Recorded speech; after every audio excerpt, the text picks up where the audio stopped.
السلام علیکم ورحمۃ اللہ وبرکاتہ۔ لا حول ولا قوة الا باللہ، حسبنا اللہ ونعم الوکیل۔ یا حی یا قیوم برحمتک استغیث،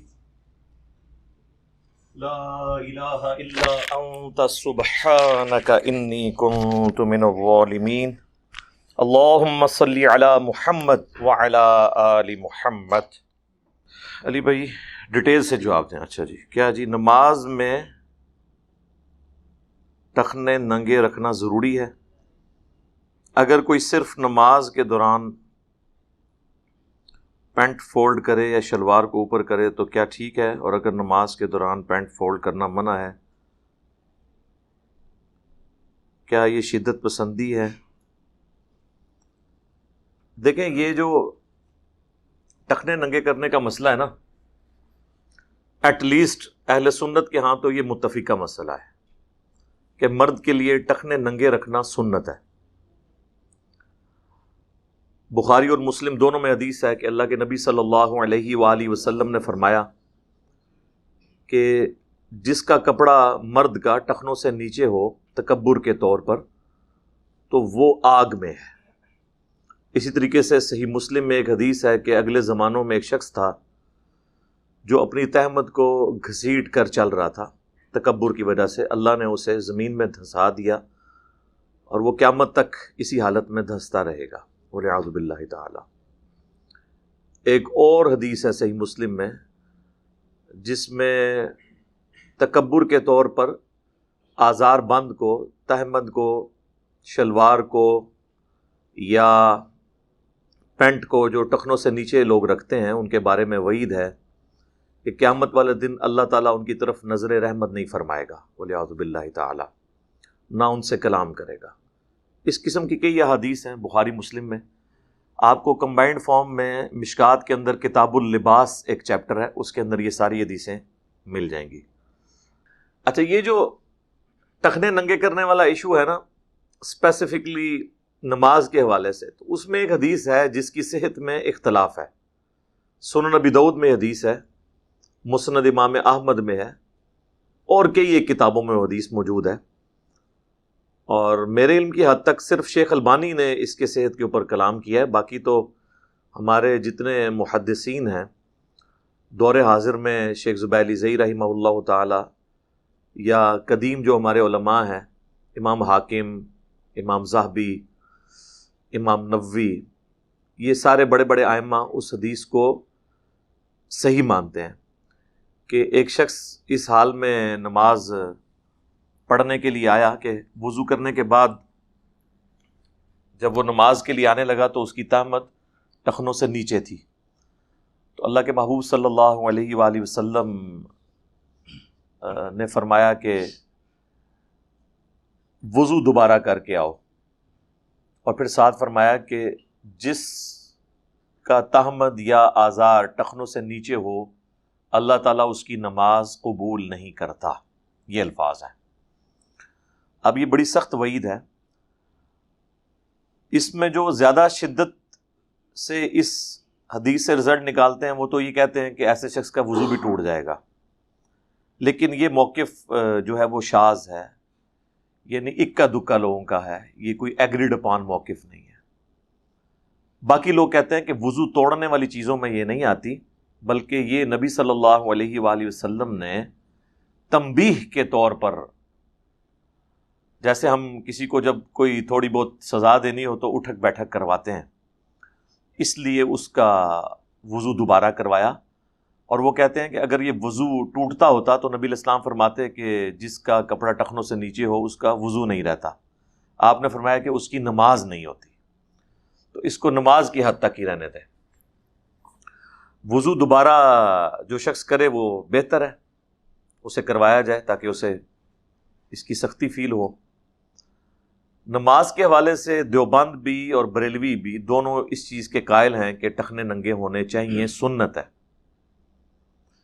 لیکن بریلویوں کا موقف یہ ہے کہ ٹخنے اگر ننگے نہ بھی ہوں نماز ہو جائے گی، مکروہ تنزیہی ہے، یعنی یہ چھوٹا مکروہ ہے جس پہ گناہ کا فتویٰ نہیں لگتا۔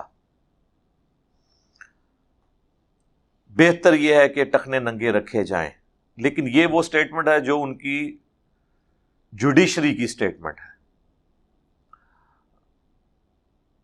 پبلک کو جو انہوں نے کہانی کرائی ہوئی ہے نا، وہ یہ ہے کہ یہ ٹخنے ننگے رکھنا یہ وہابیوں کا طریقہ ہے، دیوبندیوں کا طریقہ ہے، بریلویوں نے یعنی یہ پٹی پڑھا دی.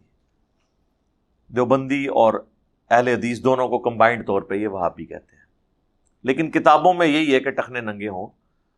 خود الیاس قادری صاحب، یہ جو سبز پگڑی والی جماعت جو اب رنگ برنگی پگڑیوں میں کنورٹ ہو چکی ہے، ان کے جتنے ممبرز ہیں ان کو تاکید ہے کہ وہ ٹخنے ننگے رکھیں. میں خود بھی اس جماعت میں رہا ہوں. ہم لوگ اس زمانے میں بھی ٹخنے ننگے رکھتے تھے، لیکن عموماً جو بریلوی ہیں وہ ٹخنے ننگے نہیں رکھتے. کئی تو علماء بھی اسی حالت میں نماز پڑھا دیتے ہیں، اور وہ کہتے ہیں کہ جی افضلیت غیر افضلیت کا مسئلہ ہے. پھر ایک اور کہانی یہ بھی ان کو کرائی گئی ہے جو کسی حد تک درست تھی، لیکن اس کو امپلیمنٹ انہوں نے غلط کیا. صحیح بخاری میں حدیث ہے، مسلم میں بھی ہے، کہ نبی علیہ السلام نے نمازی کو کپڑے اور بال سمیٹنے سے منع کیا ہے کہ کوئی بالوں کا جوڑا کر کے نماز نہیں پڑھ سکتا. اگر کسی کے بہت گھنے بال ہیں نا تو ویسے وہ جوڑا کر کے رکھ سکتا ہے، لیکن نماز کے لیے اسے بالوں کو کھولنا ہوگا. اسی طریقے سے اگر اس نے کوئی آستین چڑھائی ہوئی ہے، اس کو بھی واپس کرنا ہوگا نارمل حالت میں. تو اس کی بنیاد پہ وہ کف صوف کا ایشو ڈرائیو کرتے ہیں، یعنی کپڑے کو موڑنا. کف صوف، یہ کف عربی کا لفظ ہے. تو کف صوف کا ایشو وہ کہتے ہیں کہ اگر کوئی شخص یعنی اس کو موڑ دیتا ہے نا کپڑے کو یا اکٹھا کرتا ہے تو یہ چونکہ منع ہے. اب اگر کسی کی پینٹ یا شلوار ٹخنوں سے نیچے ہے تو وہ کہتے ہیں آپ کو فولڈ کرنے کی، نیچے اس کے جو پانچے ہیں وہ موڑنے کی اجازت نہیں ہے. ایون وہ کہتے ہیں کہ یہاں سے بھی، یہ بریلویوں کی میں بات کر رہا ہوں، یہاں سے بھی جو ایسے کر کے فولڈ کرتے ہیں نا شلوار کو اوپر، وہ کہتے ہیں یہ منع ہے. شلوار اگر اوپر کرنی ہے تو پوری کھینچ کے اوپر کریں، کیونکہ کف صوف میں یہ چیز آ جائے گی. اسی طریقے سے پینٹ کرنی ہے تو پینٹ تو اوپر کھینچی نہیں سکتی، اس کا تو پہلے ہی پورا سا آسن ہوتا ہے. تو پھر جب ان سے پوچھا جائے کہ اگر ہم نیچے سے ٹخنے موڑ لیں، اس کے پانچے موڑ لیں ٹخنوں کو ننگا کرنے کے لیے پینٹ کے، تو وہ کہتے ہیں جی یہ تو کف صوف کا مسئلہ آ جائے گا اور یہ بڑا گناہ ہے، یہ مکروہ تحریمی ہے. ٹخنے ڈھانپ کے رکھنا یہ مکروہ تنزیہی ہے، چھوٹا مکروہ، اور کپڑے کو موڑنا یہ بڑا مکروہ ہے. اب دونوں جو مکروہ ہیں ان میں سے ایک سے بچنا، بیک وقت ایک ہی سے بچا جا سکتا ہے، تو وہ کہتے ہیں بہتر یہ ہے کہ آپ کپڑے فولڈ نہ کریں، اس کو نیچے رہنے دیں تاکہ آپ بڑے گناہ سے بچ جائیں. اب یہ حدیثیں تو ظاہر ہے ان سے تو وہ صرف نظر کرتے ہیں، ان کے لیے تو اپنی وہ جو فتوے علماء نے لکھ دیے اسی کو فالو کر رہے ہوتے ہیں. تو یہ حدیث تو بالکل واضح ہے کہ بڑا مکروہ تو وہ ہوگا جس کے بارے میں وعید آئے گی. اس کے بارے میں کہیں وعید نہیں آئی ہے کہ جس کے جوڑا بندھا ہوا ہو یا کپڑا فولڈ ہو اس کی نماز نہیں ہوتی. صرف نبی علیہ السلام نے اس سے منع فرمایا. یعنی وہ آپ زیادہ یہ کہہ سکتے ہیں گناہ ہے یا ناپسندیدہ ہے. اب اس کیس میں تو اب آپ یہ نہیں کہیں گے، یہاں تو واضح ہے کہ نماز ہی نہیں ہوگی، لہٰذا انٹینسٹی اسی کی زیادہ ہے. لیکن اس وقت تو آپ کو پتہ ہے یہ جتنے بھی شرعی مسئلے ہیں نا یہ فرقوں نے گود لیے ہوئے ہیں. چھوٹا بچہ جس طرح گود میں لیتے ہیں، آپ کو پتہ ہے بچے کی کتنی حفاظت کرتا ہے انسان، تو یہ سارے فرقوں نے اپنے اپنے مسئلے گود میں لیے ہوئے ہیں. مثال کے طور پر اہل حدیث نے یہ مسئلہ گود لے لیا ہے کہ ہم نے ننگے سر نماز پڑھنی ہے، اور لوگوں کو بتانا ہے کہ مرد کی نماز ننگے سر ہو جاتی ہے. اور اگر ٹوپی بھی رکھنی ہے تو ہم نے اس کو ادھر رکھنا ہے اور بال آگے چھوڑنے ہیں تاکہ پتہ چلے کہ یہ اہل حدیث نے ٹوپی پہنی ہوئی ہے. اسی طریقے سے دیوبند نے، خصوصاً تبلیغی جماعت نے یہ مسئلہ گود لے لیا ہے کہ جو ہماری جماعت میں آئے گا نا وہ مونچھیں صاف کرے تاکہ یہ دور سے دیکھنے سے ہی پتہ چلے، اور ایک ٹوپی سخت والی پہنے، جالی والی ٹوپی نہ پہنے، سخت والی وائٹ کلر کی ٹوپی پہنے تاکہ پتہ چلے کہ یہ ہماری جماعت کا بندہ ہے. اور بریلوی جو ہیں وہ ان کا سارا زور پگڑی کے اوپر ہوگا. آپ دیکھیں ان کے علماء کتنی رنگ برنگی قسم کی پگڑیاں پہنیں گے. جبے، دستاریں اور اس قسم کی چیزیں. پھر آپ تقریر کے انداز دیکھیں، ان کے نام دیکھیں، مسجدوں کے نام دیکھیں، تو اس میں سے ہی آپ کو سمیل آ جائے گی یہ کس فرقے کی مسجد ہے، یہ کیا کرنے جا رہے ہیں. تو اس طرح سب مسئلے گود لیے ہیں. تو یہ ٹخنوں والا مسئلہ بھی چونکہ گود لے لیا اسپیسیفکلی اہل حدیث نے، کسی حد تک دیوبند نے، تو بریلویوں نے پھر اس سے صرف نظر کرنا شروع کر دیا. اب الٹا انہوں نے باقاعدہ شعر و شاعری کی ہوئی ہے. ستھن چھوٹی گردن موٹی، یعنی یہ تبلیغی جماعت والوں کے لیے انہوں نے ایک شعر بنایا ہوا ہے پنجاب میں نا. ستھن کہتے ہیں یعنی آزار بند کو، شلوار کو یا پینٹ کو، یہ چھوٹی، گردن موٹی یعنی یہ کھاتے بہت ہیں اس لیے ان کی گردن بہت موٹی ہے. ٹھیک ہے. گلج توا یعنی وہ توا، وہ آپ کو پتہ نا جب جماعت چلتی ہے تو وہ کھانے پینے والا سارا سامان بھی ساتھ ہوتا ہے. سر تے استرا یعنی سر پہ ٹنڈ کروائی ہوئی ہے. چک بسترا یعنی بسترا بھی اٹھاتے ہیں ساتھ. کراؤ ٹنڈ چلو رائے ونڈ. تو اس طرح پوری انہوں نے یعنی اپنا حلق کروا کے آپ رائے ونڈ پہنچے. تو اس طرح نشانی بنا دی. اور یہ آپ کو بتاؤں، یہ شعر و شاعری یا چند ایک سلوگنز یہ اتنے خطرناک ہوتے ہیں کہ بعض اوقات اگر سنت کے اگینسٹ یہ سلوگن پبلک میں عام کر دیے جائیں نا تو لوگ سنت کو جان بوجھ کے چھوڑ دیتے ہیں اس گالی سے بچنے کے لیے. جس طرح رفع الیدین کو پریکٹیکلی یہاں پہ حنفیوں نے گالی بنا دیا کہ یہ مکھیاں مارتے ہیں نعوذ باللہ، یا وہ بت رکھ کے آتے تھے تو اس لیے وہ رفع الیدین ہوتا تھا. یعنی اتنا کنڈیم کریں اس چیز کو کہ لوگ شرمائیں. لیکن یہ میرے دنیا میں چھوڑے جانے سے پہلے کی باتیں ہیں. ہاں اب ایسا نہیں ہے کیونکہ ہم نے ٹرنز دا ٹیبل اوور کر دیا ہے اللہ کے فضل سے. اب لوگ فخر کے ساتھ اپنے معاملات کو لے کے چلتے ہیں. پھر ان چیزوں کے ساتھ انہوں نے گستاخیاں بھی جوڑ دی. یعنی جو بندہ اس طرح کرتا ہوا نظر آئے تو اس کو کہیں یہ گستاخ رسول ہے، اس کے بڑوں نے گستاخیاں کی ہیں. اب کوئی کہے نا کسی رفع الیدین کرنے والے کو گستاخ رسول، وہ کہے گا کڈو چشتی رسول اللہ، آؤ نا بچہ میدان انہیں دسنے کون گستاخ ہے. تو دم دبا کے بھاگیں گے یہ جنہوں نے 100 سال سے اسی بنیاد کے اوپر حسام الحرمین کی بنیاد پہ پوری ایک سمجھ لیں رول کیا ہے سب کانٹیننٹ پہ. تو انہی کی جو ایک سمجھ لیں ان کے ہاتھ میں ہتھیار تھا وہی ان کے لیے وبال جان بن گیا. تو یہ بھی انہوں نے اس مسئلے کو اس طریقے سے بنایا ہے. تو مرد کے لیے ٹخنے ننگا ہونا ضروری ہے. اگر پینٹ چھوٹی ہے اس کو نیچے سے فولڈ کریں نماز کے لیے، اس میں کوئی وبال نہیں ہے. اور جو لوگ عمومی حالت میں فولڈ فارم میں ہی پینٹ رکھتے ہیں ان کے لیے تو پھر کف صوف کا بھی مسئلہ نہیں ہے. یعنی فیشن کے طور پہ بھی آپ کو پتا ہے کافی عرصہ تک تو کرتے کی آستین بھی تقریباً 1.5-2 انچ یوں فولڈ کر کے رکھی جاتی تھی. وہ اس کی ڈیزائننگ کا حصہ ہوتا تھا. جس طرح آج کل ہماری جو شلوار ہے یہ اس کے پانچے بھی آپ کو پتا ہے بکرم ڈال کے وہ ڈبل کپڑا فولڈ ہوا ہوتا ہے، وہ اس کا حصہ ہوتا ہے. اسی طریقے سے ایک بندے نے پرماننٹلی پینٹ فولڈ کی ہوئی ہے. یعنی ایون ڈریس پینٹ بھی آپ دیکھیں وہ بھی اینڈ سے تو فولڈ ہوئی ہوتی ہے نا، تھوڑی سی اس کی وہ کریز بنائی ہوئی ہوتی ہے. تو وہ اس کی بلٹ ان اس ڈیزائن کا حصہ ہے. یہ کف صوف میں نہیں آئے گا. اگر کوئی شخص نے وہ فولڈ کر کے بھی ٹخنوں سے نیچے رہتا ہے تو کم از کم نماز کی حالت میں وہ ٹخنے ننگے رکھے. لیکن ہم اس کی ترغیب دلاتے ہیں کہ عام حالت میں بھی مرد کے لیے ٹخنے ننگے ہونے چاہیے.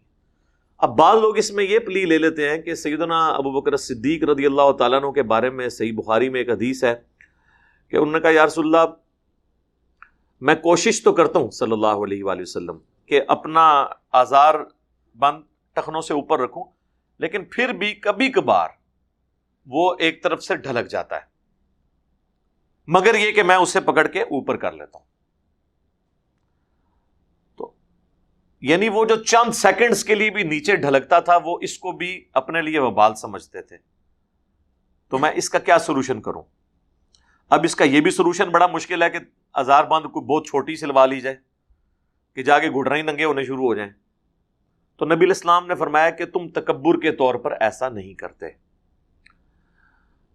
یہ حضرت ابو بکر صدیق رضی اللہ تعالیٰ عنہ کی فضیلت میں حدیث لی ہے حضرت امام بخاری نے یہ بتانے کے لیے کہ تکبر سے آزاد ہونے کی گارنٹی سیدنا ابو بکر صدیق رضی اللہ تعالیٰ عنہ علیہ السلام کو نبی علیہ السلام نے دی ہے۔ پھر امام بخاری نے یہ حدیث کتاب اللباس میں لی اور اس میں انہوں نے چیپٹر کی ہیڈنگ باندھی کہ اگر تکبر نہ ہو تو کپڑے کا ڈھلک جانا کیسا، اور اس سے یہ حدیث لی ہے، جس کی وجہ سے غامدی صاحب اور باقی لوگوں کا یہ موقف ہے کہ اگر تکبر نہ ہو، ایون غامدی صاحب کا نہیں، پرانے اسلاف میں بھی امام نووی جو ہیں جنہوں نے ریاض الصالحین لکھی ہے 676 ہجری میں فوت ہوئے، آج سے آلموسٹ 800 سال پہلے، ان کا بھی یہی موقف ہے کہ اگر تکبر نہ ہو اور کسی کا کپڑا ٹخنوں سے نیچے ہو تو اس میں کوئی گرفت نہیں ہے۔ لیکن ابو داؤد میں ایک اور حدیث ہے جس میں نبی علیہ السلام نے فرمایا کپڑوں کا ٹخنوں سے نیچے ہونا ہی تکبر ہے۔ تو تکبر کی ڈیفینیشن نبی علیہ السلام نے خود کر دی ہے، اب اس میں بھاگنے کی گنجائش نہیں ہے۔ دوسرا، سیدنا ابو بکر صدیق رضی اللہ تعالیٰ عنہ نے حضور علیہ السلام سے یہ نہیں کہا کہ میں ٹخنوں سے نیچے کپڑا رکھتا ہوں، وہ کہتے ہیں میں کوشش کرتا ہوں کہ اوپر رہے، بعض اوقات تھوڑی دیر کے لیے، جس طرح کہ مطلب ان کے سیرت کی کتابوں میں ملتا ہے کہ ان کا پیٹ تھوڑا بڑھ گیا تھا، اس کی وجہ سے سلپ ہو جاتی تھی کبھی تامن، مگر یہ کہ میں اس کو کنٹرول کر لیتا ہوں۔ انہوں نے یہ نہیں کہا کہ میں رکھتے ہی نیچے ہوں، یہ تو چیز ہی کوئی اور ہے، اس سے یہ کہنا کہ وہ نیچے رکھتے تھے تو بالکل غلط ہے۔ انہوں نے تو اس میں کہا ہے مگر یہ کہ میں اسے سنبھال کے اوپر کر لیتا ہوں، پھر بھی اگر تھوڑے لمحے کے لیے بھی چلی جائے اس پہ تو میرے پہ گرفت نہیں ہوگی، یعنی اتنا تقوی کا لیول۔ تو آپ فرمایا کہ تم وہ جو نیچے ہوتا ہے نا، وہ تم تکبر کے طور پہ نہیں کرتے، یعنی وہ خود بخود ہوتا ہے۔ یہ تو حضور نے نہیں کہا کہ بھی نیچے ہی رکھ لے، بار بار اتنے ہی نہ کرنا پوے۔ اچھا، یہ سارے مسئلے مردوں کے لیے ہیں، عورت کے لیے ضروری ہے کہ وہ ٹخنوں سے نیچا رکھے۔ حتیٰ کہ ابو داؤد میں حدیث ہے کہ ایک عورت تھی تو اس نے کہا کہ میں جب مدینہ شریف میں اس طرح چل کے مسجد تک آتی ہوں تو ہزار بند جو نیچے ہوتا ہے وہ زمین کے ساتھ رگڑ کھاتا ہے، تو وہ پاکی ناپاکی کا ایشو رہتا ہے۔ تو نبی علیہ السلام نے فرمایا کہ جب تم کسی اس طرح ناپاک جگہ سے گزرتی ہو، اس کے بعد کوئی پاک جگہ بھی آتی ہے، انہوں نے کہا آتی ہے، یعنی مٹی، پہلے کسی گندی جگہ کی مٹی لگی، لیکن یہ گیلی مٹی کی بات نہیں ہو رہی، خشک، اس کے بعد پاک جگہ کی مٹی لگی، تو آپ نے فرمایا جو بعد والی مٹی جو اس کو لگتی ہے وہ اسے پاک کر دیتی ہے، اس کو اوپر کرنے کی اجازت نہیں دی آپ نے عورت کے لیے۔ ٹھیک ہے، باقی ایک ضعیف روایت ہے کہ جس میں کہ اگر کسی کے پاؤں ننگے ہوں اس عورت کی نماز نہیں ہوتی، وہ روایت بھی ضعیف ہے، ابو داؤد کے اندر وہ موجود ہے، مشکات میں بھی موجود ہے، وہ صحیح روایت نہیں ہے، کیونکہ بعض اوقات عرب کی جو عورتیں ہیں وہ مسجد نبوی میں، بیت اللہ شریف میں جو ڈیوٹی پہ مامور ہیں، تو وہ پاؤں بھی ڈھمپوا رہی ہوتی ہیں نماز کے دوران۔ پاؤں پورا ڈھانپنا عورت کے لیے ضروری نہیں ہے، ٹخنے ننگے نہیں ہونے چاہیے، لیکن وہ عرب کے لوگ ذرا سختی کرتے ہیں، وہ کہتے ہیں جی پاؤں بھی عورت کا نظر نہ آئے۔ بلکہ وہاں تو آپ نے دیکھا جو ڈیوٹی پہ گیٹس پہ عورتیں بیٹھی ہوتی ہیں انہوں نے تو ہاتھ میں بھی دستانے وہ کالے پہنے ہوتے ہیں، حالانکہ یہ کلائی سے لے کے آنورڈ یا ٹخنوں سے نیچے ان جگہوں کا پردہ نہیں ہے شریعت کے اندر، یہ ایگریڈ اپون مسئلہ ہے، بل بعض لوگ غلوب بھی کرتے ہیں۔ تو سیدنا ابو بکر صدیق رضی اللہ تعالیٰ عنہ کی اس بات سے آپ پلی نہیں لے سکتے، کیونکہ ابو داؤد میں واضح حدیث ہے ٹخنوں سے کپڑا نیچے کرنا ہی تکبر ہے۔ یہ تکبر کیوں ہے؟ اگلے زمانوں کے اندر بادشاہ جو ہیں وہ بڑے بڑے لباس پہنا کرتے تھے، لباس ظاہر ایک مہنگا آئٹم ہوتا تھا، پھر بادشاہوں کے لباس تو آپ کو پتہ ہے، تو وہ اپنا روب ڈالنے کے لیے اپنی رعایا کے اوپر بڑی بڑی گونے پہنتے تھے جو پیچھے لٹک رہی ہوتی تھی، زمین سے وہ ربڑتی ہوئی جس کو کہتے ہیں رگڑ کھاتی ہوئی آتی تھی، جن کی بہت لمبی ہوتی تھی، وہ پیچھے سے لوگ کھڑے ہوئے ہوتے تھے یوں کر کے، اس کو 8-8 10-10 بندوں نے ان کا وہ گون اٹھایا ہوتا تھا، ان کو کہا جاتا تھا ٹیل کیریئر، یعنی اس کی جو دم نکلی ہوئی ہے اس کو کیری کرنے والے، اسی کی ایبریویشن ہے ٹی سی، ٹیل کیریئر، کہتے ہیں ٹی سی کردہ ہے خوش آمدی، وہ سارے ٹی سی کرنے والے لوگ ہوتے تھے، ٹیل کیریئر۔ تو یہ چونکہ ایک تکبر کی علامت رہی ہے، آج کے دور میں شاید یہ obsolete ہو چکی بھی ہے، لیکن حکم اس کا اب بھی باقی ہے، کیونکہ نبی علیہ السلام نے کہہ دیا کہ یہ ہے ہی تکبر ہے، لہذا اس سے آپ نے بچنا ہے۔ اس پہ میری ویسے ڈیٹیل ویڈیوز آلریڈی ریکارڈڈ ہیں، کافی دیر اس کے اوپر لگا دی ہے کیونکہ یہ مسئلہ بہت لوگ پوچھتے ہیں، تو میں نے کہا چلیں اب ظاہر ہے میں نے وہ رٹی رٹائی باتیں تو نہیں، جو بھی اللہ تعالیٰ دماغ میں ڈال دیتا ہے، شرح صدر کرتا ہے، وہ میں بیان کر دیتا ہوں۔ ایک حدیث بڑی رکت انگیز ہے صحیح بخاری کے اندر۔ سیدنا عمر کو آپ کو پتہ ہے صحیح بخاری میں ان کی شہادت کا واقعہ بڑی تفصیل کے ساتھ آیا ہے، کئی صفحوں میں پھیلی ہوئی حدیث ہے۔ ان کو جب زخم لگا تو 2-3 دن کے بعد جو طبیب تھے، ڈاکٹرز، انہوں نے بتا دیا کہ آپ نہیں بچ پائیں گے، کیونکہ معدہ اتنا کٹ گیا تھا کہ جو چیز بھی وہ کھاتے تھے وہ نکل جاتی تھی، اور سخت تکلیف کے عالم میں تھے۔ جب تھوڑی بہت ہوش آتی تھی تو وہ نماز کے بارے میں پوچھتے تھے، اور پھر ساتھ فرماتے تھے نماز کے بغیر بندہ کس کام کا۔ تو اسی دوران لوگ ان کی آپ سمجھ لیں عیادت کے لیے، کیا آخری زیارت کے لیے آ رہے تھے، ابھی تو مطلب سانسیں تو چل رہی تھیں، لیکن ظاہر لوگوں کو پتہ چل گیا کہ اب یہ بچیں گے نہیں۔ تو جس طرح یہاں پہ بھی ہوتا ہے جب کسی بوڑھے بندے کا آخری وقت قریب آتا ہے یا ڈاکٹر جواب دے دیتے ہیں تو اس کے رشتہ دار آ کے ملنا شروع کر دیتے ہیں اس کو، تو لوگ آ کے ملتے تھے، ان کی پاس کھڑے ہو کے ان کی تعریف بیان کرتے تھے۔ جب لوگ ان کی تعریف بیان کرتے تو حضرت عبداللہ ابن عباس نے کہا کہ آپ کی وجہ سے اللہ نے اسلام کو اتنی عزت دی۔ انہوں نے کہا کہ میری تو خواہش ہے کہ میری نیکیاں اور گناہ برابر ہو جائیں، میں برابر بھی چھوٹ جاؤں، تو یہ بھی بہت بڑی سعادت ہے میرے لیے۔ یعنی آپ اندازہ کریں ایک شریف آدمی کتنا اللہ سے ڈرنے والا ہوتا ہے۔ اسی دوران صحیح بخاری کے الفاظ ہیں کہ ایک نوجوان آیا جس کا ازار بند ٹخنوں سے نیچے تھا،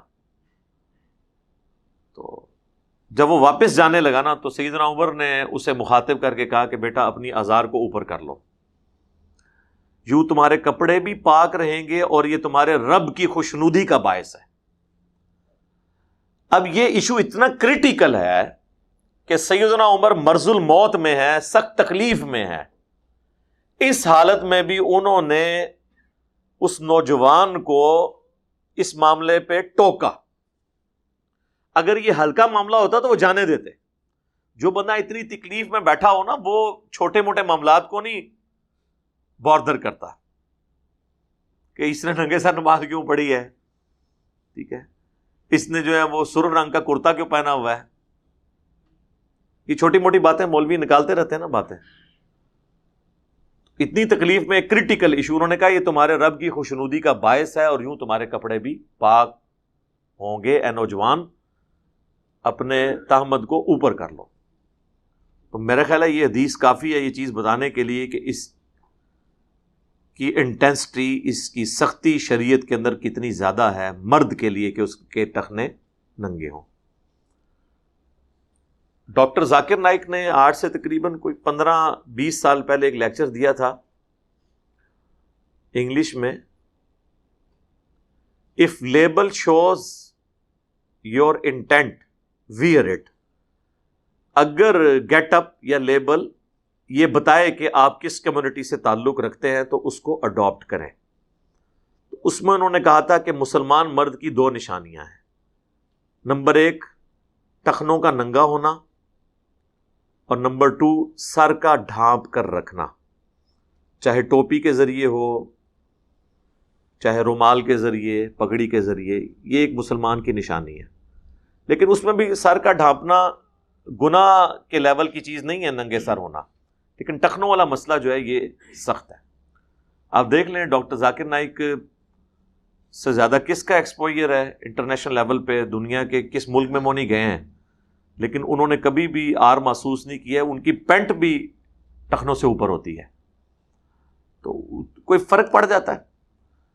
لوگ سمجھتے ہیں کہ، اور یہ ہمیں پڑھایا بھی جاتا ہے کہ اچھی جوتی، اچھے کپڑوں سے کسی کی عزت ہوگی۔ اچھے کپڑے، اچھی جوتی سے اگر کسی کی عزت ہوتی ہو تو پھر سب لوگ ہی عزت کمال ہیں۔ آپ کی عزت آپ کے ٹیلنٹ کی وجہ سے ہوگی، آپ کنٹریبیوٹ کیا کر رہے ہیں، چاہے آپ سادہ کپڑوں میں بھی ہیں، اس سے کوئی فرق نہیں پڑتا۔ اور نہ کسی سے شرم محسوس کرنی چاہیے سنت پر چلنے کے اعتبار سے۔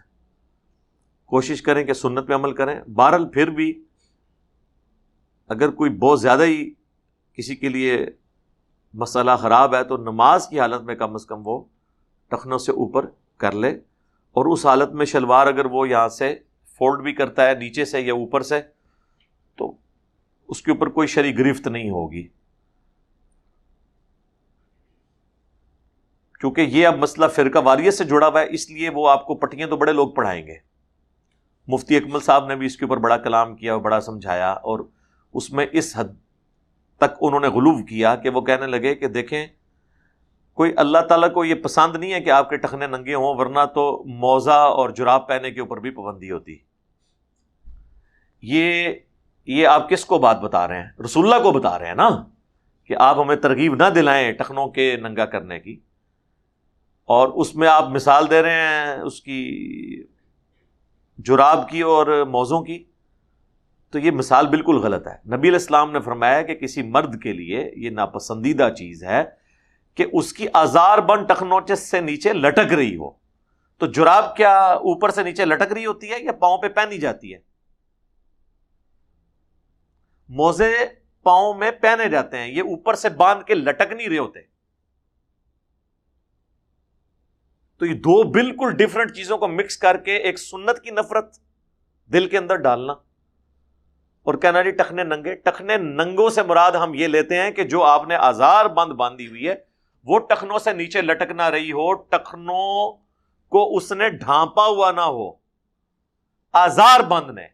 یہ جرابوں اور موزوں کے لیے ہم بات نہیں کر رہے ہوتے، لیکن اب جب انہوں نے نفرت پیدا کرنی ہے تو اس میں اس قسم کے چٹکلے چھوڑ دیں گے۔ اس لیے میں کہتا ہوں کہ اکثر علماء نے داڑیاں رکھی نہیں ہوئی ہیں، داڑیاں لٹکائی ہوئی ہیں،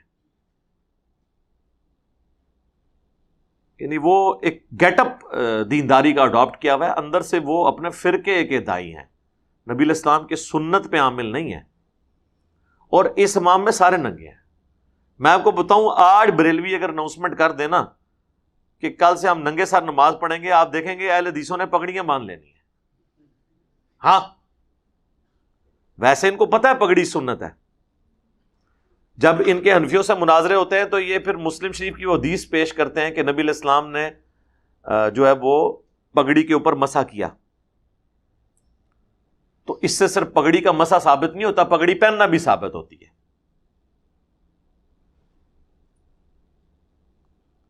لیکن وہ میں ایک پاکستان لیول کے اہل حدیث عالم ہیں، مناظر ہیں، ان کو میں سن رہا تھا، وہ اپنی پبلک کو تقریر کرتے ہوئے کہتے ہیں ویکھو نا میں اگر ان پگڑی بننی ہوتی تو کہنا سی کو بریلوی آ گیا، ٹھیک ہے، یعنی وہ ان کو بتانا چاہ رہے تھے ایک نٹوریس چیز کے طور پہ کہ بھئی اپنی جو شناخت ہے نا، لال رومال یا جو آپ لوگوں کا گیٹ اپ ہے اس کو رکھا کریں، ورنہ دیکھیں اگر میں پگڑی باندھ کے آتا تو آپ نے مجھے گھسنے نہیں دینا تھا۔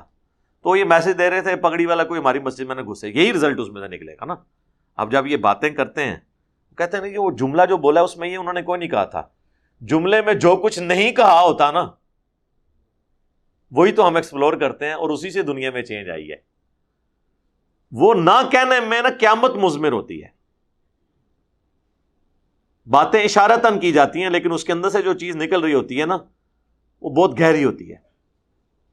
اور میں اکثر جب بھی کوئی حدیث واقعات بیان کرتا ہوں تو وہی پوائنٹ بیچ میں سے اجاگر کرتا ہوں تاکہ آپ لوگوں کے دماغ کھلیں اور آپ کو سمجھ آئے کہ کس لیول کا آپ کے ساتھ فراڈ کیا گیا۔ اللہم انی اسألک بانک انت اللہ لا الہ الا انت الاحد الصمد الذی لم یلد ولم یولد ولم یکن لہ کفوا احد وإلہکم الہ واحد لا الہ الا هو الرحمن الرحیم الف لام میم اللہ لا الہ الا هو الحی القیوم اللہم صلی علی محمد وعلی آل محمد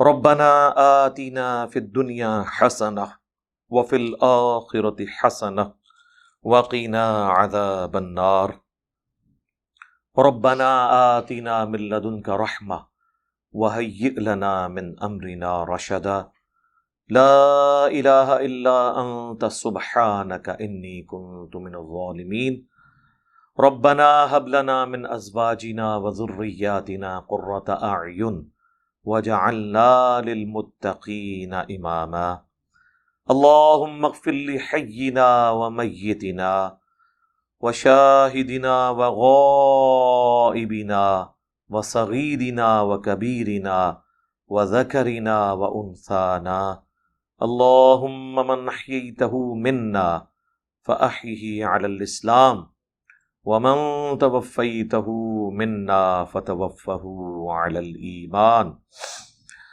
اے اللہ، ہمارے ماں باپ کی، ہمارے بیوی بچوں کی، پوری امت کی تمام دینی، دنیاوی، جسمانی، روحانی، ظاہری، باطنی پریشانیاں، تکلیف، مصیبتیں، دکھ، بیماریاں، دشواریاں دور فرما۔ اے اللہ، ہمارے ملک پاکستان کی خیر فرما، پورے عالم اسلام کی خیر فرما، اندرونی اور بیرونی خطرات سے محفوظ فرما۔ اے اللہ، پاکستان میں، انڈیا میں، افغانستان میں، فلسطین میں، کشمیر میں، چائنا میں، عراق میں، شام میں، جہاں جہاں مسلمان پس رہے ہیں، اے اللہ مشکل زندگی گزار رہے ہیں، اے اللہ غیب سے ان کی مدد فرما۔ حاضرین کے دلوں میں جو جو نیک اور جائز دعائیں ہیں قبول فرما۔ حاضرین کے جو بھی چھوٹے بڑے رشتہ دار فوت ہو چکے، اے اللہ ان کی مغفرت فرما۔ اے اللہ، ہمارے ماں باپ کی اور پوری امت کی، ہمارے بیوی بچوں کی تمام دلی جائز دعاؤں کو اپنی بارگاہ میں قبول و منظور فرما۔ اے اللہ، جن جن بھلائیوں کا سوال تیرے محبوب علیہ السلام نے کیا، ہم تمام مسلمانوں کے حق میں ان چیزوں کو قبول و منظور فرما، اور جن جن چیزوں کے شر سے تیرے محبوب علیہ السلام نے تیری پناہ طلب کی، ہم تمام مسلمانوں کو ان چیزوں کے شر سے اپنی پناہ عطا فرما۔ سبحان ربک رب العزت عما یصفون وسلام علی المرسلین والحمد للہ رب العالمین، وصلی اللہ علی النبی الکریم وعلی آلہ واصحابہ اجمعین الی یوم الدین۔